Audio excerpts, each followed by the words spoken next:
저희가 그쪽에 좋은 병원 알아봐 드릴게요. 뭐? 병원이 못 믿어오신 거면 그쪽에 알아봐 드린다고요. 그러면 어머님, 아버님은 오래 운전 안 하셔서 좋고, 저희는 부담이 덜해서 좋잖아요. 뭐가 자꾸 부담된다는 거야? 숙소 비용이 부담된다는 거야? 아니면 우리가 가는 거 자체가 부담된다는 거야? 솔직히, 정기적으로 올라오시는 게 좀 그렇긴 해요. 뭐? 원래 병원 다니실 때 저희 집에 있다가 가셨다면서요. 그런데 자꾸만 병원 때문에 두 분 올라오시면 자연스럽게 저희 집으로 오시려고 하시니까 아니, 1년에 한두 번 병원 올라오면서 자식 한 번 보고 가는 게 그렇게 부담스러운 일이라는 거야? 어머님, 아버님은 그냥 쉬다 가시면 되겠지만 손님 맞는 입장에서는 그렇죠. 둘 다 직장인이니까요. 오늘 이야기 속 주인공은 68세 한정수 씨입니다. 그리고 그의 아들과 며느리에 관한 이야기이죠. 한 씨는 참 억울했습니다. 왜 병원에 가는 것조차 며느리의 눈치를 봐야 하는 것인지 몰랐습니다. 좀 더 나은 환경에서 검사하고 치료하고자 시골에서 서울로 올라가는 것뿐인데 그것이 부담스럽다는 며느리였습니다. 자고 가지 않겠다고 해도 싫다. 만나지 않고 돌아가겠다고 해도 싫다.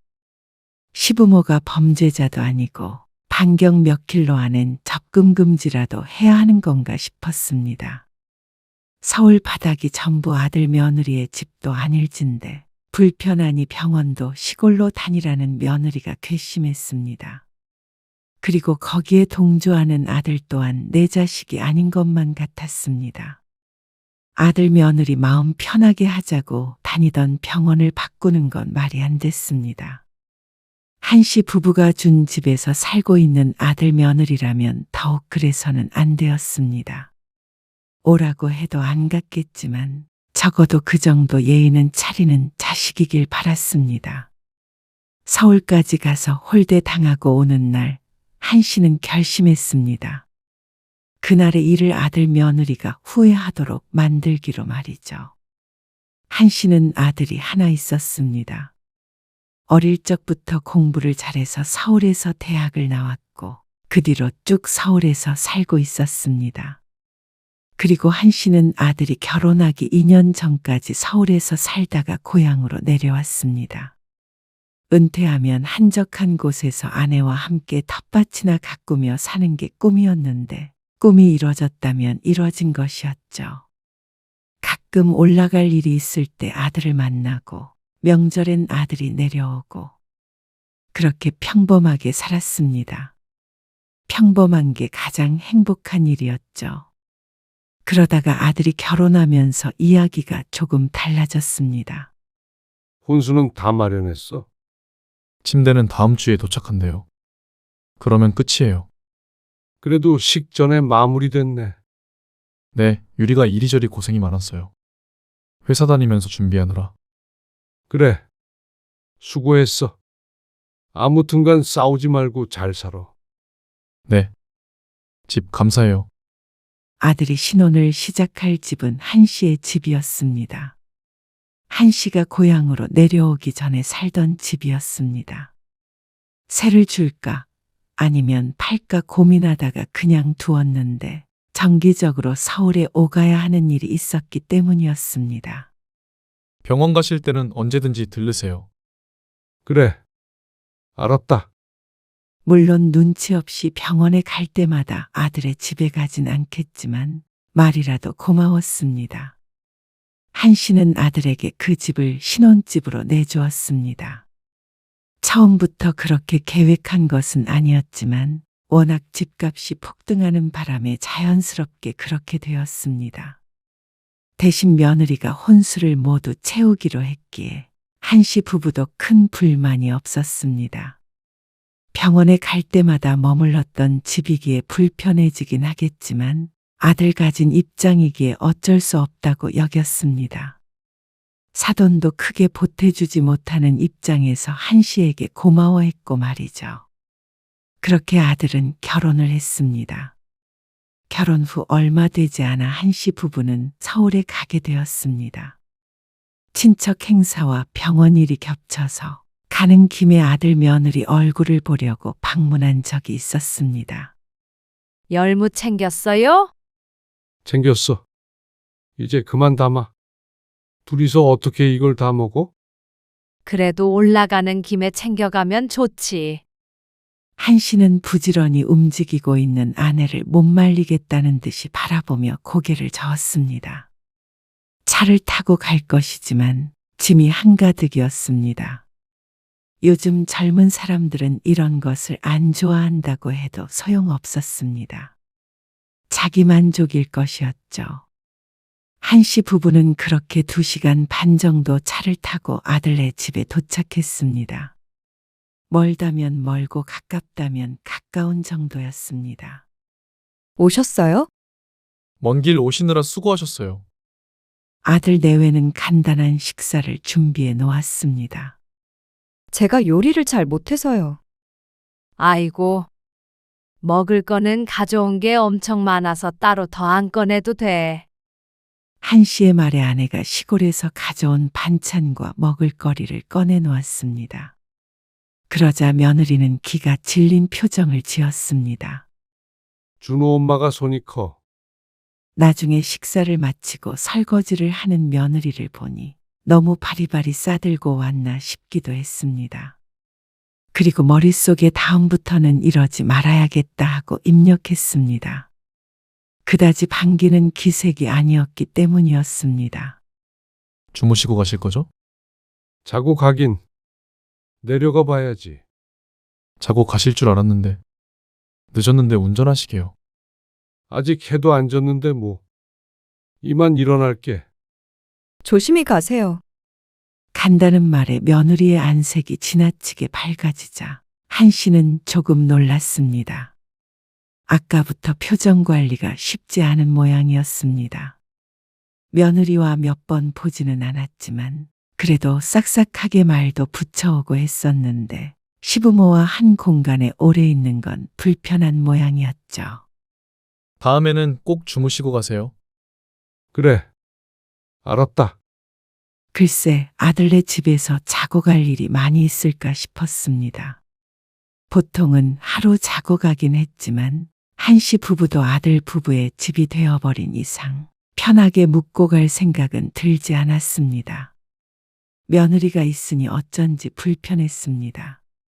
그렇게 집으로 돌아오는데 마음 한구석은 조금 씁쓸했습니다. 물론 아들 내외에게 그런 마음은 내비치지 않았지만 말이죠.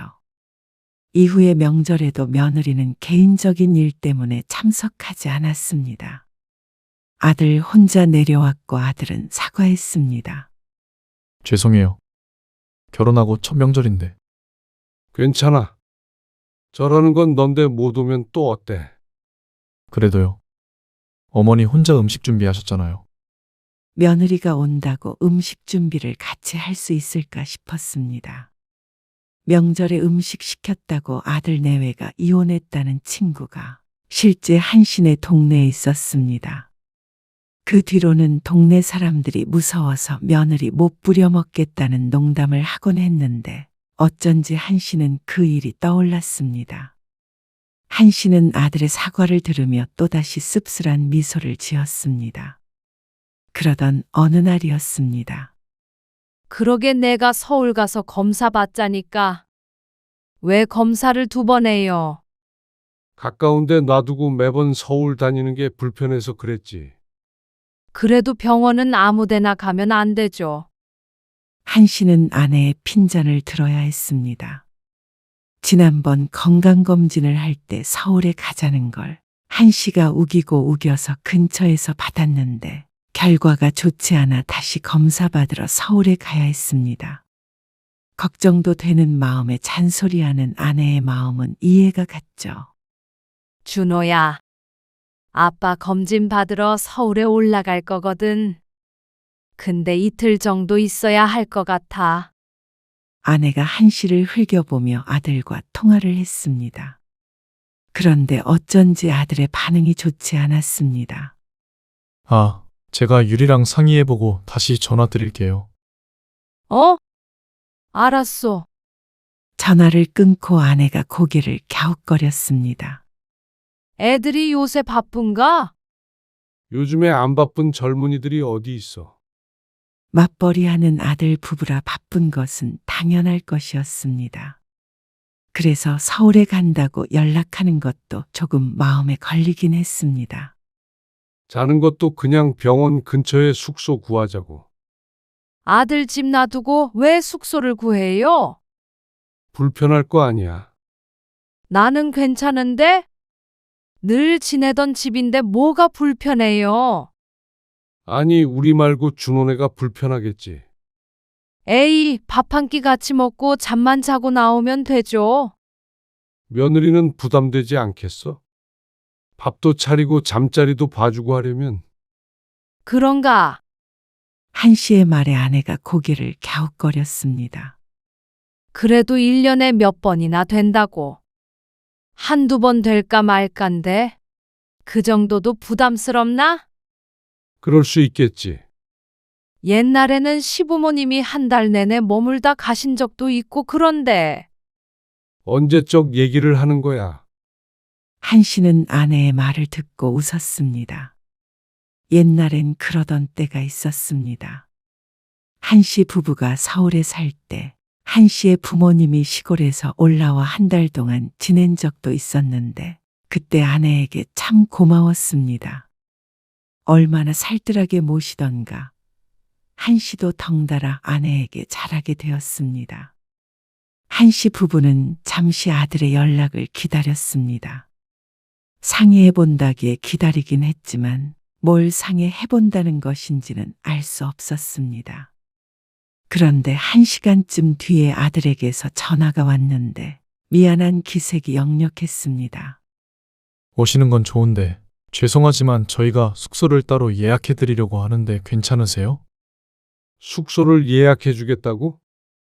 네, 아무래도 집에서 주무시는 건 저희도 다음날 출근도 하고 그래야 해서요. 그래. 그래야겠지. 집도 좁고 유리도 좀 부담스러워하는 것 같고요. 한 씨가 대답도 하기 전에 아들은 주저리 변명을 늘어놓았습니다. 그러니 어쩐지 한 씨는 더 기분이 상하는 것 같았습니다. 안 그래도 숙소에서 따로 자려고 했는데 아들이 먼저 그 이야기를 꺼내는 것과는 느낌이 사뭇 달랐습니다. 아, 불편하다고 그래? 한 씨의 말에 아들이 아차하는 기색으로 대꾸했습니다. 아, 불편하다고 한 건 아니고요.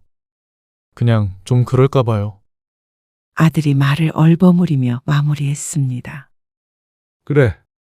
안 그래도 네 엄마랑 그 얘기하고 있었어. 그래요? 그러면 저희가 병원 근처로 예약해 드릴게요.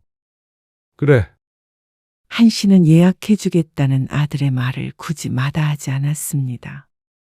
아들에게 부탁하려고 한 것은 아니겠지만 그래야 한 씨도 아들도 마음이 편할 것을 알고 있었죠. 그렇게 다시 서울에 올라가게 되었습니다.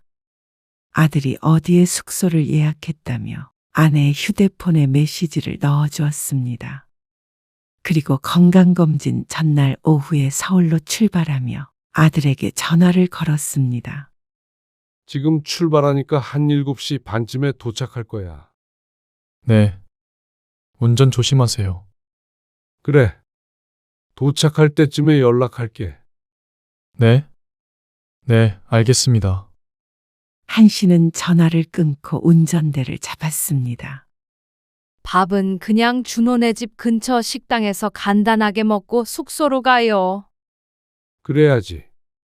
다음날 일찍 병원에 가려면 그나저나 정말 아무것도 안 가져가도 되는 건지 모르겠네.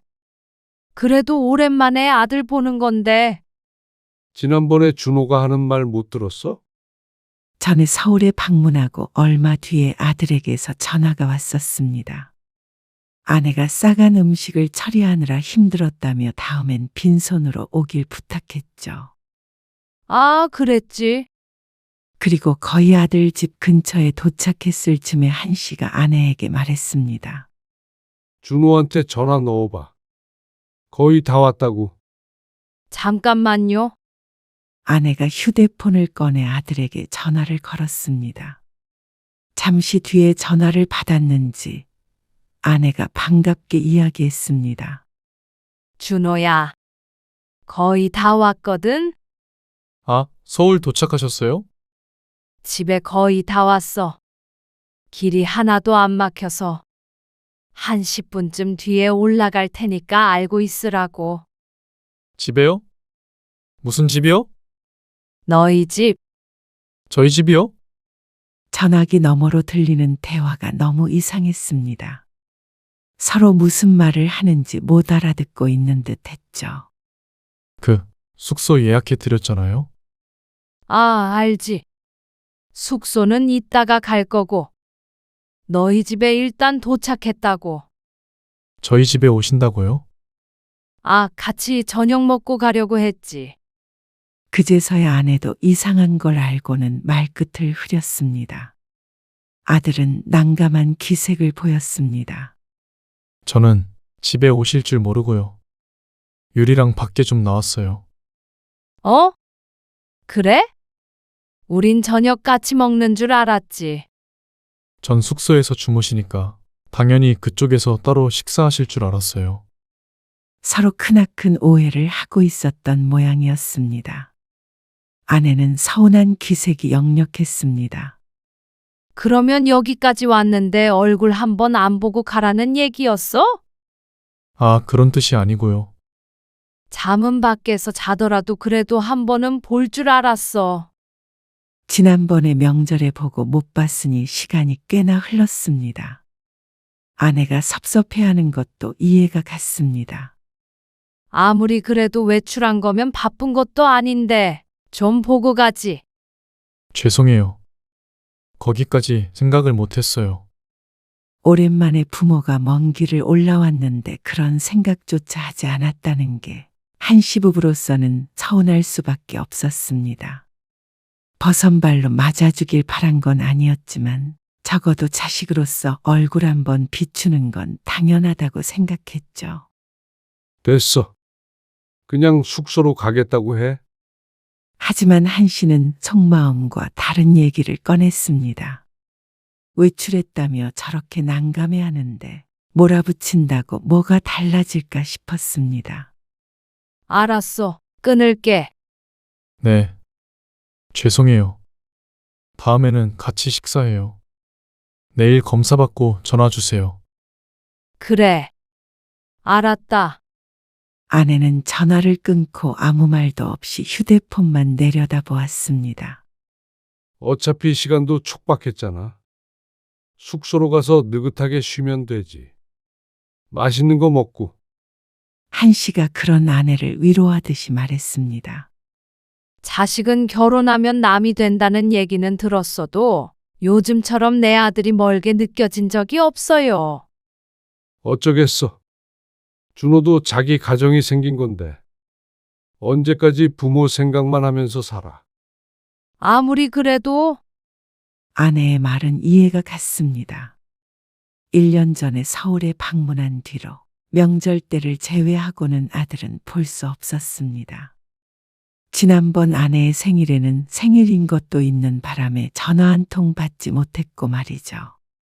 전화도 한 달에 한 번 통화를 하면 많이 한축에 속했습니다. 그마저도 바쁘다며 통화가 1분 이상 지속되기도 힘들었죠. 그러니 하나밖에 없는 자식이 멀게 느껴질 수밖에 없었습니다. 며느리는 더했습니다. 관리사무소에서 문자 메시지가 왔는데 아들이 사는 집인데도 실수로 한씨의 아내에게 메시지가 온 적이 있었습니다. 그래서 알려주려고 아들에게 전화해서 안 받길래 며느리한테 전화를 했더니 며느리도 받지 않았습니다. 나중에 부재중 통화 표시를 보고서도 전화를 주지 않았고 뒤늦게 아들하고만 짧게 통화하고 말았습니다. 결혼하고 아들은 멀어졌지만 며느리는 더욱더 먼 존재였죠. 한씨 부부는 아들이 예약해준 숙소에서 하루 묵고 다음날 일찍 병원에 갔습니다. 그리고 이것저것 검사를 하는데 옆에 앉아 있던 아내가 중얼거렸습니다. 이럴 줄 알았으면 오늘 새벽에 출발해도 됐었겠네. 한씨 부부는 좀 더 여유롭게 병원에 오기도 하고 또 아들 내외를 만날 생각을 했기에 하룻밤 묵은 것이었습니다. 그게 별 소용없는 일인 듯 느껴지는 모양이었습니다. 아직도 그 생각해? 다음에 보면 되지. 다음에 언제요? 다음 명절 때는 뭐 여행 간다더만. 그 말에 한씨는 또 말을 잃었습니다. 다음 명절에는 둘이서 해외여행을 가겠다며 명절에는 못 온다고 미리 통보를 받았습니다. 그 당시에도 아내는 상당히 섭섭해했었죠. 이제는 자식에 대해서 조금 놓아야 할 때인 듯 했습니다. 아무리 부모와 자식이더라도 각자의 삶이 더 중요해지는 때가 온 것일 뿐이었습니다. 아버지, 혹시 검사 끝나고 저희 집에 잠시 들렀다가 내려가시겠어요? 그런데 아들이 전화를 해왔습니다. 너희 집에? 네. 식사도 같이 하고요. 드릴 말씀도 있고요. 그러자 한씨는 마음이 조금 풀리는 듯 했습니다. 아무래도 전날 그렇게 통화를 했던 게 마음에 걸리는 모양이었습니다. 아내도 좋다는 듯이 옆에서 고개를 연신 끄덕였습니다. 그래, 알았어. 너희 퇴근 시간 맞춰서 갈게. 네. 그럼 그때 뵐게요. 검사를 그렇게 오랫동안 하지는 않기에 시간이 많이 비었습니다. 한씨 부부가 시간을 보내는 건 쉽지 않았습니다. 커피도 한 잔 마시고 산책도 좀 하고 했지만 시간은 더디게 흘렀죠. 그렇게 아들 내외가 퇴근할 시간쯤이 되었을 때 한씨는 아들네 집으로 차를 끌고 갔습니다. 아, 집 근처에 훈장골 아시죠? 거기에서 만날까요? 뭐, 식당에서? 네. 집으로 오라더니? 아, 집에서 식사하잔 말은 아니었어요. 집에 먹을 것도 없고 청소도 좀 덜 돼 있고요. 그래, 알았어. 아들은 집이 아닌 근처에 있는 백숙집에서 보자고 했습니다. 한씨도 이곳에 살 때 아들과 몇 번 가본 적이 있던 곳이었습니다. 아내는 혀를 찼습니다. 아무래도 오늘도 아들네 집에는 못 들어가 보나 싶은 모양이었습니다. 아들 집이 궁금한 게 아니라 자꾸만 꺼려하는 것 같은 기색이 서운한 것이었습니다. 식당에 도착하니 아들 내외가 이미 와 있었습니다. 검사는 잘하셨어요? 그래, 결과는 언제 나와요? 2주 뒤에 다시 오라고 하더라. 결과 들으러 또 올라와야 한다고요. 그래야지. 아들은 새삼스럽게 놀란 기색이었습니다. 작년에도 그렇고 그 전에도 그렇고 늘 그래왔었는데 잊은 사람처럼 말이죠. 왔다 갔다 힘드시겠어요. 자주 그러는 것도 아닌데 뭘. 그런데 아들은 한씨의 말을 듣고는 무언가 말할 듯 말 듯 망설였습니다. 안 그래도 그것 때문에 드릴 말씀이 있어서요. 메뉴가 나와서 차려졌지만 아들은 젓가락을 들지 않았습니다. 무슨 중요한 얘기를 하려나 싶어서 한씨 부부도 고기를 먹는 대신에 아들을 바라보고 있었습니다. 꼭 건강검진을 서울에서 하셔야 되나 싶어서요. 그게 무슨 말이야? 그렇잖아요. 병원이 다 똑같은데 힘드시게 사서 고생을 하세요. 병원이 다 똑같으면 한씨도 굳이 고생하지 않았습니다. 그렇게 따지면 지방에서 서울로 병원을 다니는 사람들은 다들 괜한 짓을 하고 있는 것인가 싶은 생각이 들었습니다. 그래도 다니던데 다니는 게 좋고. 아무래도 시골 병원이랑은 다르지. 고향으로 내려가기 전에 늘 다니던 병원이었습니다. 그게 아니더라도 서울에서 손에 꼽히는 병원이기에 믿음도 있었고 말이죠. 에이, 시골이라고 해도 조금만 나가면 큰 병원 많잖아요. 그리고 그런 병원 의사들도 다 서울에서 졸업한 의사들이죠. 이번에 그래서 검사해봤더니 결과가 안 좋다니까. 그래서 자세히 보려고 온 거잖니. 자세히 보는 건 거기 있는 큰 병원에서도 할 수 있지 않아요? 30분만 가면 진짜 큰 병원 있던데. 아들은 무척 집요하게 굴었습니다.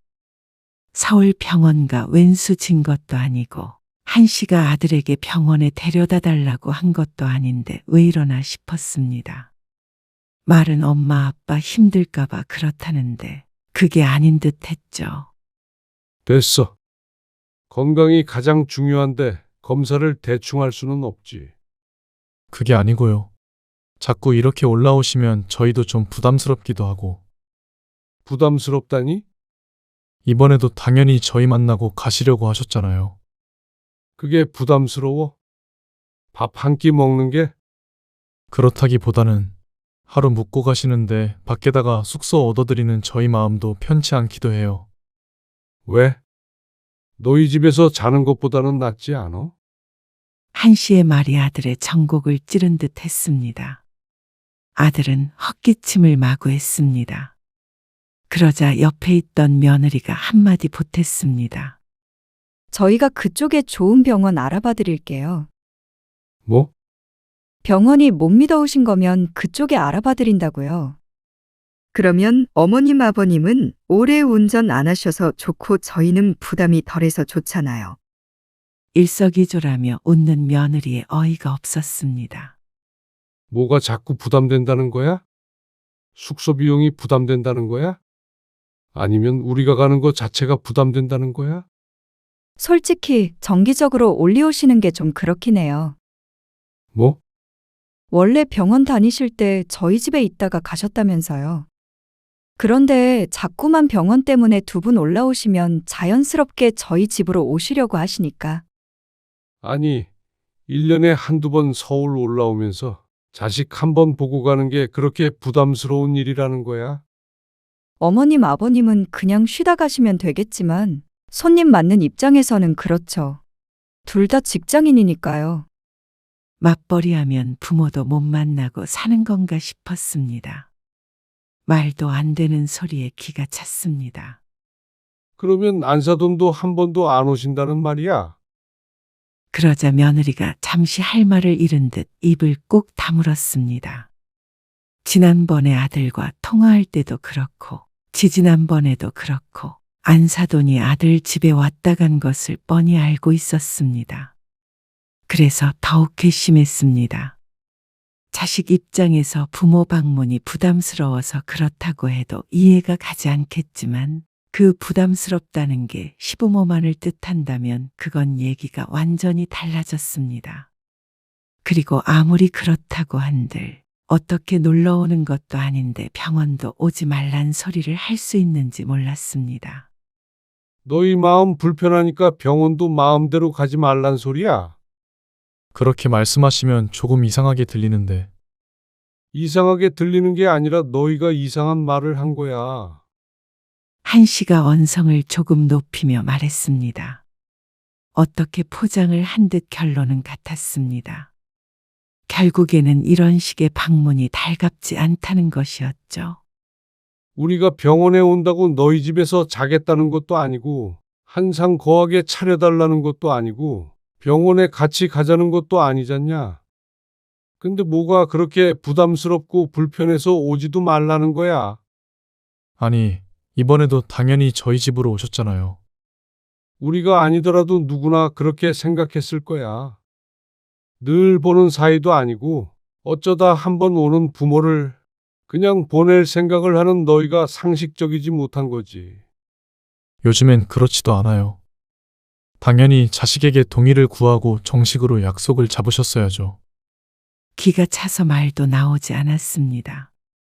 정확히 너희 집에서 밥 먹자 소리를 하지 않은 건 맞았지만 그래도 간단히 차를 마시더라도 한 번은 볼 줄 알았던 게 그렇게 비상식적인 행동이었나 싶었습니다. 부모 자식 사이라는 게 그 정도도 안 되는 건가 생각하니 어쩐지 서글퍼졌습니다. 어차피 아버지도 병원 때문에 오시는 거면 좋은 병원 가시면 되는 거잖아요. 아니, 어딜 가든 우리가 알아서 할 테니까 너희는 신경 쓸 거 없어.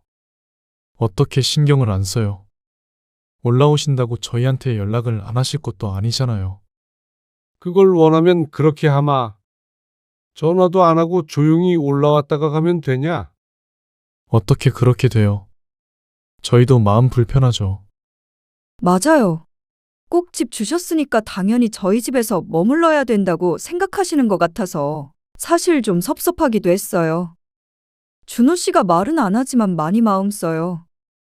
그러면서 진명이가 한씨 부부 앞으로 되어 있는 것이 잘못됐다고 지적을 했습니다.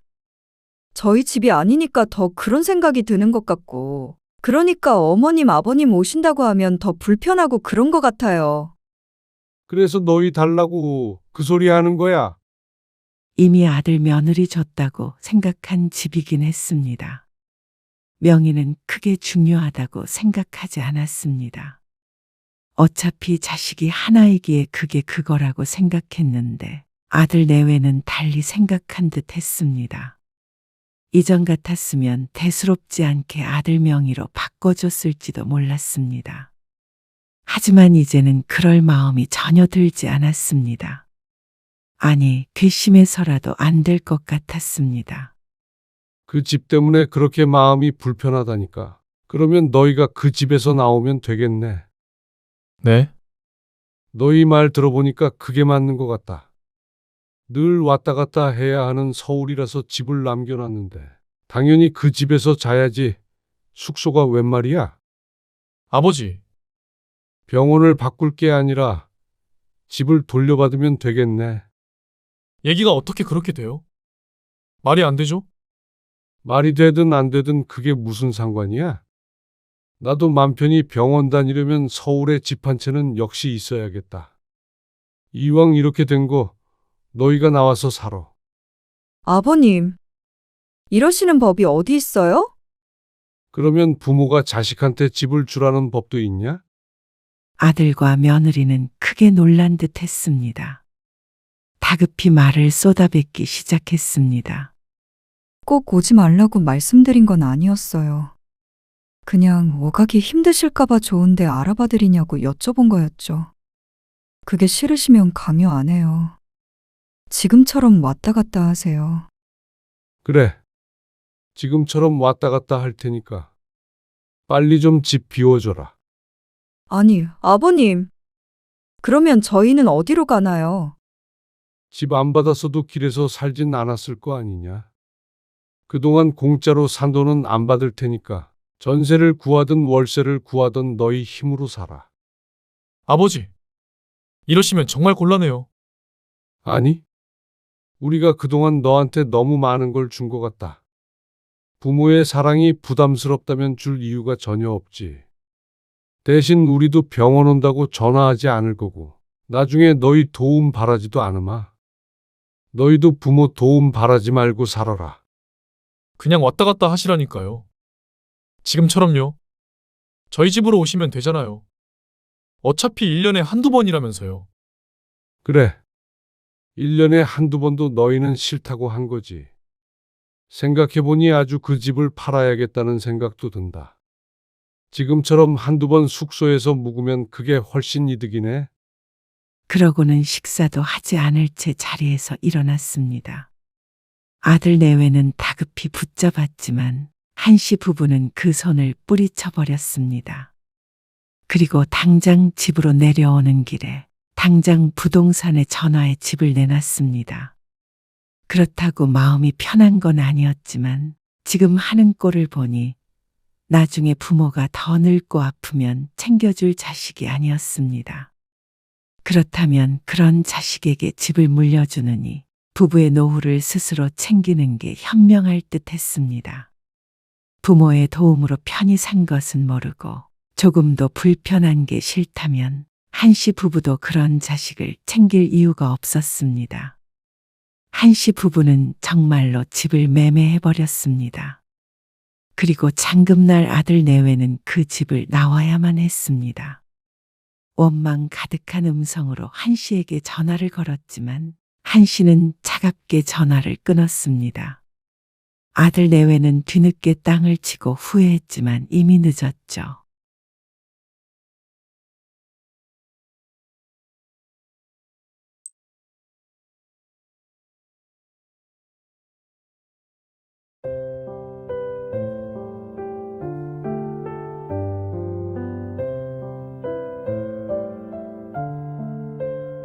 남들은 손주 낳았다고 하면 집으로 들어와서도 봐줘요.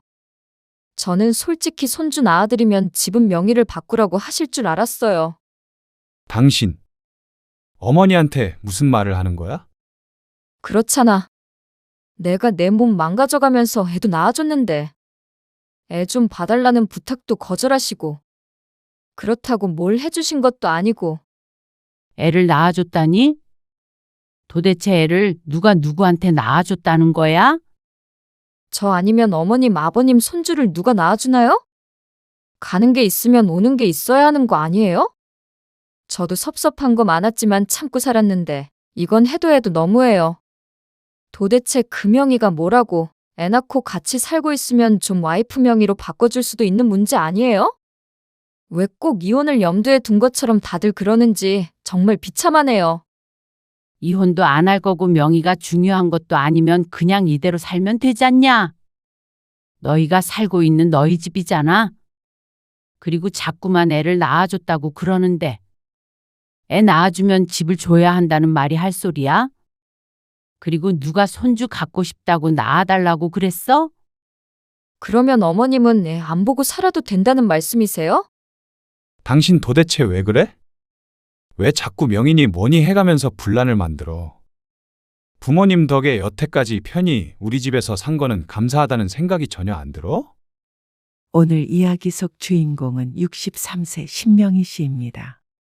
그리고 그녀의 아들과 며느리에 관한 이야기이죠.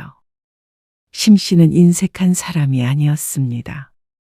자식에 관한 일이라면 더욱 그랬습니다. 그런데 며느리가 그녀를 그렇게 만들었습니다. 줬던 것도 뺏어버리고 싶게 말이죠. 아들에게 사준 집의 명의가 공동 명의가 아니기 때문에 시집 행사에 참석할 의무가 없다던 며느리. 너무 황당했지만 이해해 보려고 노력했습니다. 요즘 세대는 그렇구나 하고 적응해 보려고 했지만 애를 낳아줬으니 집도 명의를 바꿔달라는 며느리. 심 씨는 당황스러웠습니다. 누가 누구에게 애를 낳아줬다는 말인지 몰랐습니다. 손주가 생겨서 좋았지만 심 씨가 원해서 억지로 낳은 것은 아닐 텐데 말이죠. 며느리에게 시부모는 가족이 아닌 받은 것이 있어야 의무를 하는 그런 비즈니스적인 관계라고 생각하는 듯 했습니다. 하지만 어째서 아이를 낳은 게 자신이 시부모에게 해준 일이라고 생각하는지는 알 수 없었죠. 주고받는 게 정확한 게 좋다면 심 씨도 생각이 있었습니다. 심 씨는 아들이 하나 있었습니다. 남편은 대기업에 다녔고 심 씨도 50대 초중반까지 회사 생활을 해서 경제적으로는 큰 어려움 없이 살았습니다. 심 씨 부부 모두 알뜰한 성격이라 크게 사치하지 않으니 대단히 부유하진 못해도 충분히 만족하며 지냈습니다. 아들 교육시키고 먹고 싶은 거 먹고 살면 그게 행복이 아닌가 생각했죠. 그런데 돈 때문에 사람이 주눅들 수 있다는 걸 아들을 결혼시키며 알게 되었습니다. 심 씨는 낙천적인 성격이었지만 자식에 관한 일에 있어서는 마냥 좋을 수만은 없었습니다. 전세로 가자고 그랬다고? 아니 왜? 심 씨의 물음에 아들이 얼른 대답하지 못하고 골치 아픈 표정을 지었습니다. 아들이 결혼을 앞두고 있었는데 집 문제로 요즘 고민이 많은 건 알고 있었습니다. 하지만 어떤 아파트로 갈지 고민하는 게 아니라 매매인지 전세인지 고민할 줄은 몰랐습니다. 그래도 매매로 가는 게 낫지 않아? 그 사이에 돈 모아서 좀 더 넓히는 건 너희 몫이고. 심 씨 부부는 아들이 결혼하겠다고 하기 전부터 내심 생각했던 바가 있었습니다. 5, 6억 선에서 신혼집을 마련해 줄 계획을 이전부터 하고 있었죠. 그래서 아들이 결혼하겠다고 했을 때 그 이야기를 꺼내자 아들은 크게 기뻐하며 감사의 인사를 했었습니다. 그런데 갑자기 전세 얘기가 나와서 의아할 수밖에 없었죠. 저도 그게 맞다고는 생각해요. 전세는 어차피 내 집이 아니니까. 그래? 조금 오래된 집이더라도 내 집이랑은 달라. 같은 금액으로 전세 간다고 해도 많이 차이도 안 날 텐데. 서울에서 5, 6억짜리 집이면 젊은 사람들이 생각하기에 좋은 집은 아닐 수 있었습니다. 하지만 그게 미천이 되길 바랐습니다. 집값이 오를 수도 있는 거고, 그러면 부모 도움 없이 시작하는 경우와는 크게 달라질 테니 말이죠. 사실 지수가 강남으로 가고 싶어 해요. 뭐? 강남? 아들이 민망하다는 듯이 머리를 긁적이며 말했습니다. 저도 그건 힘들 것 같다고 했는데 지수 어머니도 그걸 원하시는 모양이에요. 아들은 무척 난감해 보였습니다. 그럴 만도 했습니다. 모르긴 몰라도 아무리 전세여도 강남이라면 금액이 달랐습니다. 아니, 그래서 강남 어디로 가려고 하길래 그래? 그래도 일단 들어보자 싶었습니다. 그런데 아들의 대답을 듣고는 깜짝 놀랐습니다. 전세가 최소 12억 이상인 아파트라고 했습니다. 그런 곳에서 신혼을 시작해야겠다는 예비 며느리와 사돈. 그러면 반식할 의향이 있는지 물었습니다. 그런데 돌아오는 대답이 황당하기 그지없었습니다. 아니요. 그래서 원래 계획대로 하려고 얘기하고 있어요. 그러던 찰나에 심씨가 아들을 불러 집을 보고 있냐고 물은 것이었죠. 집은 심씨네가 마련해 주기로 미리 얘기를 했었는데 절반을 보탤 의향도 없으면서 10억이 넘는 전세를 요구하는 사돈네가 상식적으로 느껴지지가 않았습니다. 다행인지 불행인지 아들도 그 점은 잘 알고 있는 모양이었습니다. 엄마 아빠는 글쎄 생각해뒀던 선이 있었고 그 정도면 자식 결혼시키는데 부족함이 없다고 생각했어. 그 이후로는 너도 자립해야 하잖아. 엄마 아빠도 노후를 생각해야 하니까. 알죠? 그러면 너희가 현명하게 잘 상의하길 바란다. 남편의 말에 아들은 고개를 끄덕였습니다.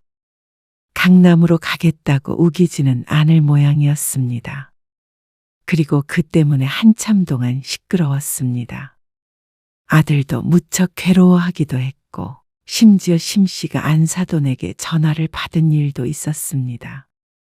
그래서 심씨는 안사돈이라면 학을 뗐는데, 그 때문에 아들이 파혼까지 생각하기도 했죠. 그런데 심씨의 남편이 집을 사주기로 했던 것도 없던 일로 하자고 하자 며느리와 안사돈은 말을 바꿨습니다. 결국 아들도 고심 끝에 결혼을 진행하기로 했지만 서로에게 상처가 많이 되었습니다. 그리고 그 때문에 심씨 부부는 결혼식을 올리기 전에 아들 명의로 집을 사주었습니다. 한번 겪어보니 정신을 똑바로 차려야겠다는 생각 때문이었습니다. 그렇게 한 걸 후회하지는 않았지만 아들이 결혼한 후 며느리의 태도에 당황스럽기도 했습니다. 어머니, 아버지 생신에 저만 갈 것 같아요. 왜? 지수는 바쁘니? 일부러 주말에 만나려고 한 건데. 아, 그게 아니고 처가에 좀 다녀올 모양이에요. 그래? 그러면 일요일도 괜찮아. 그냥 만나서 밥 한 끼 먹는 거니까 시간 많이 안 빼서. 그게 아니고요. 주말 동안 있어서 못 갈 것 같아요. 그래? 그러면 너는 괜찮은 거지? 네, 저는 당연히 가죠. 아들이 결혼하고 2달쯤 뒤 남편의 생일이었습니다. 결혼하고 서로 바빠서 한 번도 보질 못했는데 이참에 밥 한 끼 먹자고 아들에게 연락을 했었죠. 그런데 이튿날 전화로 며느리는 참석을 못하겠다고 했습니다. 선약이 있어서 어쩔 수가 없나 보다 생각했습니다. 그런데 실상은 그게 아니었습니다. 몇 달 뒤 명절이 되어서야 심씨는 며느리를 다시 볼 수 있었습니다. 그동안 만날 수 있는 일이 몇 번 있었으나 그때마다 아들만 자리에 나왔습니다. 그래서 심씨는 내신 며느리가 낯을 가리나 보다 생각했습니다. 아무래도 시부모가 불편하긴 할 테니 말이죠. 그래도 시간이 해결해 줄 문제라고 생각했죠. 지수야, 이것 좀 잠깐만 봐줄래? 바닥에 안 붙게 잠깐만 저어줘. 음식 준비를 하던 중에 아들과 며느리가 도착했습니다. 아들이 배가 고프다길래 손을 부지런히 움직였습니다. 아들도 냉장고를 열어 반찬을 꺼내고 남편도 식탁을 닦았습니다. 김치 냉장고에서 김치를 꺼내기 위해 며느리를 불렀습니다. 하지만 며느리는 대답하지 않고 휴대폰을 만지작거리고 있었습니다. 혹시나 못 들었나 싶어서 다시 불렀더니 며느리의 안색이 바뀌었습니다. 터덜터덜 걸어오는 모습에서 어찌나 귀찮음이 뚝뚝 묻어나던지 심씨는 너무 무안했습니다. 저으라고요? 어? 그런데 얼굴엔 왜 나한테 이런 걸 시키냐는 듯한 표정이 한가득이었습니다. 그리고 아들은 그런 심씨와 며느리를 힐끔힐끔 불안하다는 듯이 쳐다보았습니다. 이제 이리 줘. 내가 할게. 김치를 꺼내온 심씨가 며느리한테서 다시 국자를 받았습니다. 며느리는 거실로 돌아가 앉았고 그 뒤부터는 며느리에게 아무것도 시키지 않았습니다. 어쩌면 자신이 실수를 했나 싶기도 했습니다. 이 정도는 같이 할 수 있다고 생각했는데 며느리는 자신을 부려먹는다고 생각했을 수도 있겠다 싶었죠. 그런데 그 다음 명절에는 며느리는 오지도 않았습니다. 이때 황당한 일이 있었는데 심씨가 처음으로 며느리에게서 연락을 받은 일이었습니다. 명절을 앞둔 어느 날이었습니다. 띠링 울리는 휴대폰의 화면을 쳐다보니 적혀있는 며느리란 글자에 깜짝 놀랐습니다. 지수한테 문자 메시지가 왔네. 웬일이야? 남편이 웬일이냐고 할 정도로 며느리와의 소통이 거의 전무하다시피 했습니다. 그런데 먼저 연락을 다 해와서 의뢰라고 생각했습니다. 내심 조금 설레기도 했던 것 같았습니다. 그런데 메시지를 확인했을 때 그 심정이란 어머님. 석현 씨가 대화가 안 통해서 어머님한테 직접 연락드려요. 앞으로 명절엔 각자 집으로 가기로 했어요. 그래서 이번부터는 못 가게 됐습니다. 뒷내용이 더 있었지만 심씨는 메시지를 읽다 말고 말을 멈췄습니다. 뭐? 이제부터 명절에 안 오겠다고? 옆에서 듣고 있던 남편이 황당하다는 듯이 말했습니다. 뜬금없이 메시지로 보낼 만한 내용은 아닌 듯 했습니다. 혹시나 며느리가 심씨에게 서운한 게 있나 싶었습니다. 가끔씩 보이는 태도도 그렇고 너무 거리를 두는 게 어쩌면 심씨도 모르는 사이에 그런 일이 있었을 수도 있다고 생각했습니다. 딱딱한 메시지의 심씨는 며느리에게 전화를 걸었습니다. 메시지로 주고 받을 만한 내용은 아닌 듯 했습니다. 앞으로 명절엔 왜 못 온다는 거야? 혹시 뭐 시켜서 그런 거야? 그런 것도 있고. 일단은 긍정하는 며느리의 대답에 조금 충격적이었습니다. 그런데 그런 것도 있고 또 다른 이유도 있는 것 같았습니다. 저도 사람인데 받은 만큼만 하고 싶어요. 그게 무슨 말이야? 도대체 무슨 말인지 알아들을 수가 없었습니다. 그런데 며느리의 대답이 황당했습니다. 솔직히 시집에서 집 받은 친구들도 명절에 가서 요리나 설거지 안 해요. 그런데 저는 받은 것도 없이 억울하게 시집살이 하고 싶지 않아요. 며느리의 말에는 여러 오류가 있었습니다. 첫째는 심씨가 며느리에게 요리나 설거지를 하라고 시킨 적이 없었습니다. 그리고 시집살이라고 할 만한 일은 한 적도 없었죠. 본인이 시집살이라고 느꼈다면 심씨가 무슨 잘못을 했나 싶기도 하겠지만 마지막으로 다른 건 다 그렇다 치더라도 집을 안 해줬다는 말에는 여지없이 반박할 수 있었습니다. 집을 안 해주다니? 너희 살고 있는 집은 그럼 뭐야? 이때부터는 심씨도 기분이 무척 상했습니다. 아무리 세상이 바뀌었다고 해도 며느리와 이런 대화를 나누고 있는지 이해가 가지 않았습니다. 당돌하다 못해 버릇이 없는 며느리의 말에 기가 찼죠. 이 집은 어차피 어머님이 아들 사주신 거잖아요. 뭐? 명의가 석현 씨 명의니까 저한테 사주신 건 아니죠. 너도 같이 살고 있잖아. 너희 재산이고. 그렇다고 제 거는 아니죠. 엄밀히 말하자면 석현 씨한테만 주신 거니까 석현 씨만 효도하면 되잖아요. 그러면서 자신은 받은 게 없으니 줄 것도 없다고 했습니다. 며느리의 도리는 시집에서 해준 것이 있을 때 챙기는 것이라는 뜻이 말이죠. 참 황당했습니다. 그런 논리라면 자식들 집해줄 능력이 안 되는 부모는 누구에게도 효도를 못 받는 것인가 싶었습니다. 어떻게 부모를 위하는 마음을 물질적인 것을 기준으로 하나 어이가 없었습니다. 그리고 아들 앞으로 주기는 했지만 결국 둘은 부부였습니다. 심씨 부부가 마련해준 집에서 잘 먹고 잘 살고 있으면서도 이상한 논리로 시집 행사에는 참여할 수 없다는 며느리. 이걸 어디서부터 어떻게 말을 해야 할지 몰랐습니다. 그렇다고 말도 안 되는 소리 하지 말라며 명절에는 꼭 와라 하고 싶은 마음도 없었습니다. 며느리가 오면 심씨도 신경 쓸 일이 많았고 자꾸만 눈치를 보게 되어 불편한 건 마찬가지였습니다. 심씨도 솔직히 자식이 보고 싶지 며느리가 보고 싶은 것은 아니었습니다.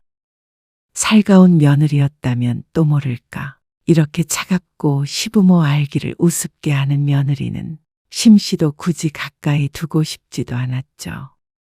그리고 명절에 혼자 온 아들이 말했습니다. 지수가 몸이 아파서요. 같이 못 왔어요. 그렇게 말하는 아들의 표정이 좋지 못했습니다. 아들은 며느리와의 통화 내용을 전혀 모르는 듯 했습니다. 심씨는 그 말을 할까 말까 고민을 했습니다. 그런데 옆에 있던 남편이 툭 하고 그 일을 내뱉었습니다. 신혼집은 우리가 자기를 사준 게 아니라 너한테 준 거니까 시집 행사에 올 의무가 없다더라. 네? 아들이 어리둥절한 얼굴을 했습니다. 심씨는 남편을 말리지 않았습니다. 아들에게 숨겨서 뭐 하나 싶었죠. 전화로 네 엄마한테 그렇게 말했어. 명절에는 이제 안 오겠다면서. 아들이 눈을 질끈 감았습니다. 그 얼굴 위로 오만 가지 생각이 스쳐가는 듯 했습니다. 우리는 지수가 안 와도 되는데 그 머릿속은 좀 궁금하네. 남편이 언짢은 목소리로 말했고 아들은 고개를 숙이며 사과했습니다. 죄송해요. 문자 메시지로 며느리가 아들한테 말해도 소용없다고 한 것을 보면 아들은 그래도 며느리를 말리려고 한 듯 했습니다. 그리고 그게 상식적이었습니다. 차라리 명절에 여행을 가야 하니 못 오겠다고 하면 전혀 기분이 안 상했을 것 같은데 며느리는 꼭 심씨 부부에게 복수라도 하듯이 굴었죠. 근데 며느리 생각이 정 그렇다면 그렇게 하라고 하고 싶었습니다.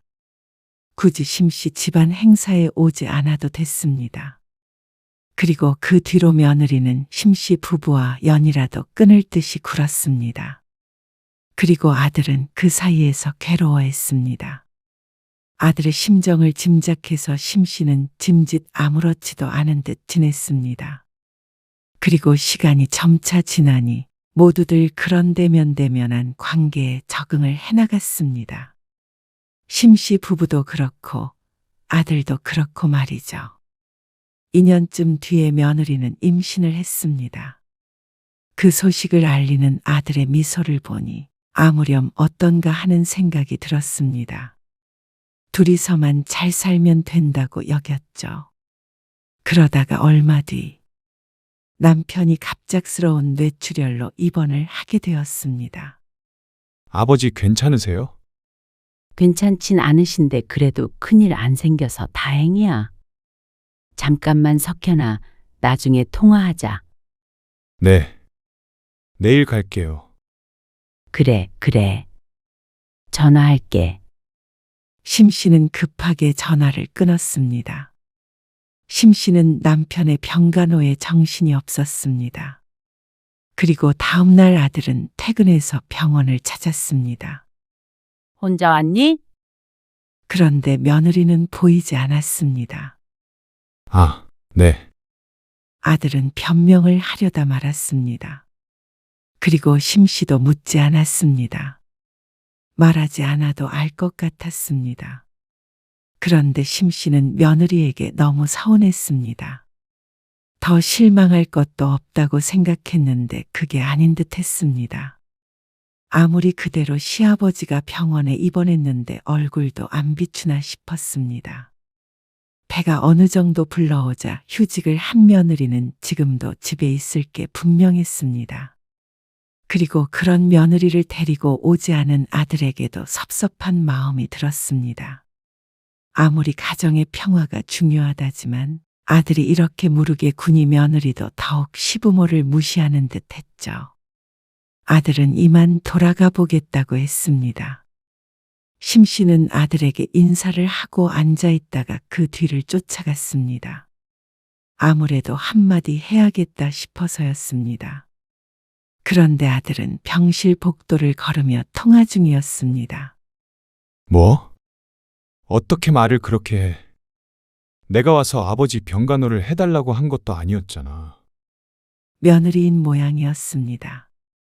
그러는 장모님 편찮으셨을 때는 왜 나보고 병원 모시고 다니게 했어? 다르긴 뭐가 달라. 어쩜 애가 이렇게 이기적이야? 내가 널 이해해보려고 해도 정말 알 수가 없다. 아들은 격앙된 목소리로 통화를 이어나갔습니다. 아들을 불러 세우려던 심 씨는 아들을 부르지 않았습니다. 잠자코 대화를 듣고만 있었습니다. 그럼 너도 이제는 아무것도 바라지 마. 나도 장모님이 부르셔도 안 갈 테니까. 거봐. 어떻게 사람이 이렇게 역지사지가 안 돼? 어머니한테 죄송스러워서 혼났어. 도대체 집 때문에 언제까지 그럴 건데? 명희, 그러면 며느리 노릇 하겠다고? 됐다. 너랑 무슨 말을 하냐? 아들의 뒷모습이 서서히 작아졌습니다. 심 씨는 심란한 기분이 되었습니다. 까짓것 공동명예 해버리면 되나 싶다가도 그렇게 해서 받는 며느리 전화, 방문 같은 건 달갑지도 않았습니다. 그리고 그 심보가 괘씸해서 그러고 싶지도 않았습니다. 아들의 집이니 아들이 결정한 문제이긴 하겠지만 심 씨는 아들이 며느리의 성화에 넘어가지 않길 대신 바랐습니다. 하지만 또 저렇게 싸우는 모습을 보니 또 마음이 안 좋기도 했습니다. 이러지도 저러지도 못하는 건 아들도 마찬가지인 듯 했죠. 남편은 다행히 상태가 좋아 오래지 않아 퇴원을 했습니다.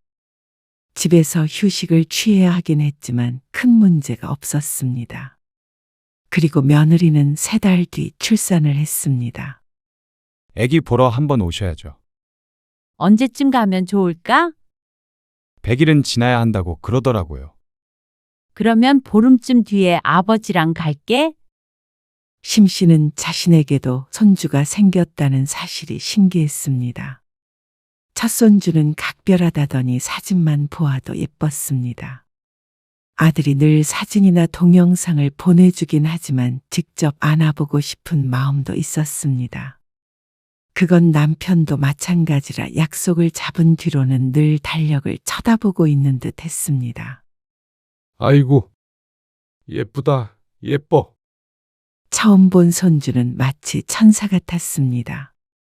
심 씨의 아들 어렸을 때와 무척 닮아 있어 더욱 사랑스러운 듯 했습니다. 식사하고 가세요. 며느리는 웬일인지 심 씨에게 친절하게 굴었습니다. 그동안 거리를 뒀던 게 무색하게 말이죠. 심 씨는 며느리가 엄마가 되니 많이 변했다고 생각했습니다. 아무래도 자식이 생기면 부모의 마음을 이해하는 법이었습니다. 그래서 심씨도 어느 정도 며느리에게 서운했던 마음이 녹아가는 듯 했습니다. 하지만 사람은 쉽게 변하지 않았죠. 어머님, 애기 좀 잠깐 봐주실 수 있으세요? 무슨 일이야? 저 잠깐 어디 좀 나갔다 와야 하는데. 아이가 6개월이 넘어가자 며느리는 심씨 부부에게 종종 아이를 맡겼습니다. 며느리가 그렇게 부탁해 올 줄은 몰라서 처음엔 놀랐습니다. 그렇게 몇 번 아이를 봐주니 며느리도 편했던 모양이었습니다. 그런데 참 희한한 게 있었습니다. 아버지가 애기 좀 보고 싶다고 하시네. 아, 언제요? 시간 괜찮다고 하면 내일이나 모레쯤 가도 될까? 집으로 오신다고요? 며느리는 심씨 부부가 아이를 보고 싶을 때는 오히려 거리를 두었습니다. 그저 시부모를 자기가 편할 때만 써먹는 돌보미 정도로 생각하나 싶을 정도였습니다. 그쯤 되니 며느리의 속내를 알 것 같았습니다. 그동안 서운함이 없어졌다고 착각한 스스로가 부끄러웠습니다. 며느리는 한 번도 심씨 부부를 생각한 적이 없었는데 말이죠.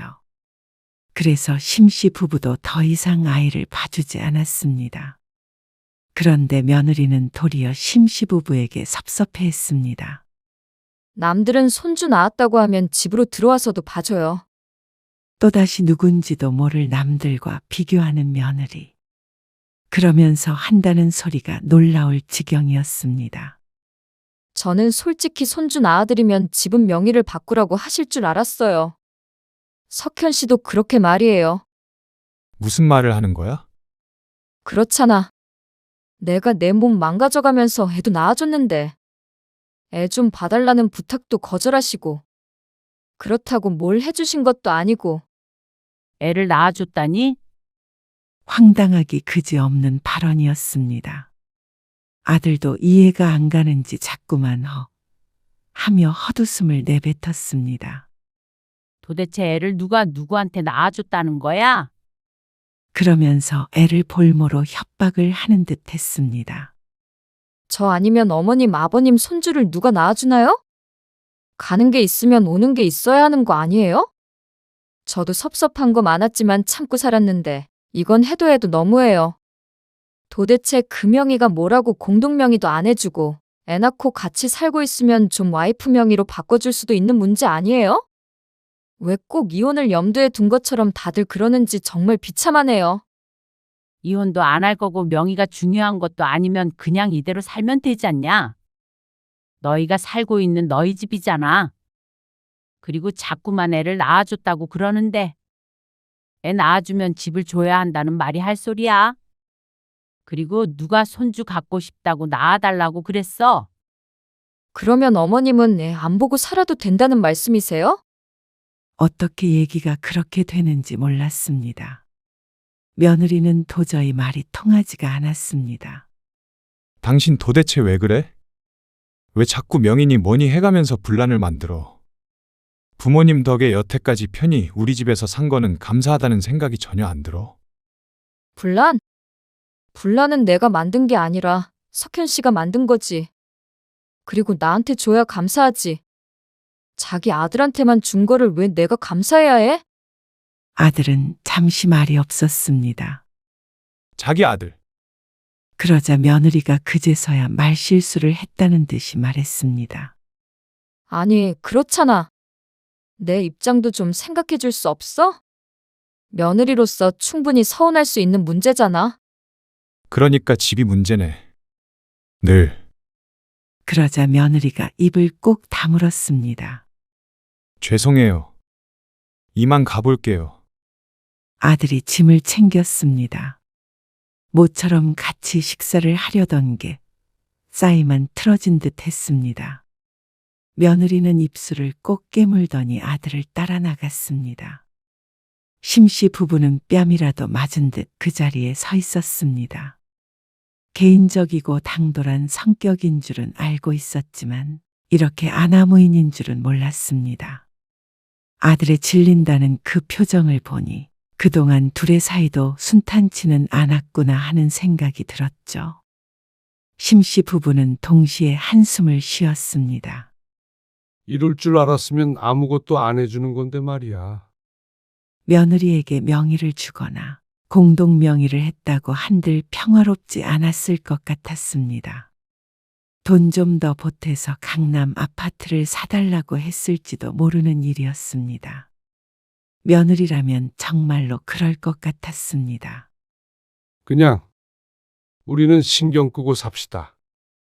손주 좀 못 보면 어때? 나도 이제 연락 안 해요. 손주를 본 대가가 그런 거라면 심씨도 사양이었습니다. 대가를 지불해야 볼 수 있는 손주라니. 너무도 끔찍한 관계 같았습니다. 그렇다면 그냥 아들 며느리의 인생에 신경을 끊고 사는 게 마음 편할 것 같았죠. 그렇게 심씨 부부는 아들에게도 며느리에게도 연락하지 않았습니다. 그 뒤로 따로 연락이 오지도 않았습니다. 그러던 어느 날이었습니다. 아들이 혼자서 찾아왔습니다. 저희 집 다시 드릴게요. 뭐? 애초에 그렇게 큰 도움을 받고 시작한다는 것도 마음에 걸렸어요. 집도로 가져가시면 저희는 저희 힘으로 살게요. 어디서 살게? 모아둔 돈도 좀 있고요. 대출받아서 전세로 가야죠. 둘 다 동의를 한 사항이야? 아니요. 그건 아닌데. 그냥 다 제자리로 되돌려 놓으려고요. 아들의 말에 심씨 부부는 고심 끝에 고개를 끄덕였습니다. 더 이상은 집 문제로 싸우고 싶지 않다고 했습니다. 그런데 명의를 바꿔주기보다는 심씨 부부에게 다시 돌려주기를 원한 아들. 아들의 뜻이 그렇다면 심씨도 따르기로 했습니다. 죄송해요. 여태 제가 처신을 잘못해서 심력 끼쳐드렸어요. 그래도 애 낳고 살다 보면 달라질 줄 알았어요. 아들은 깊게 후회를 했습니다. 그래, 알았어. 차라리 잘 됐다. 너는 너희 일에 신경 안 쓰고 그걸로 노후 자금이나 하련다. 네. 그렇게 하세요. 그리고 아들이 돌아갔습니다. 며칠 뒤에 아들의 명의였던 집이 심씨의 이름으로 바뀌었습니다. 어쩌면 세금이 낭비되었다고 할 수도 있었지만 서로에게 큰 깨달음을 주게 되었습니다. 그런데 며느리 입장에서는 배신당했다고 생각하는 듯했죠. 어쩜 이러실 수 있어요? 뭐가? 어떻게 준 걸 도로 뺏어가세요? 며느리는 무척 흥분을 해서 전화를 걸었습니다.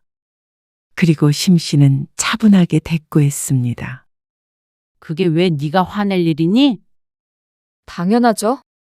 아무리 그래도 저희 집 명의를 어머님이 가져가시면 어떡해요? 제가 달라 그래도 절대 안 주더니. 처음부터 이러실 계획이셨어요? 너희 집이라니? 어차피 내 아들 집인 걸 다시 가져온 건데 왜 그래? 그게 무슨 말씀이세요?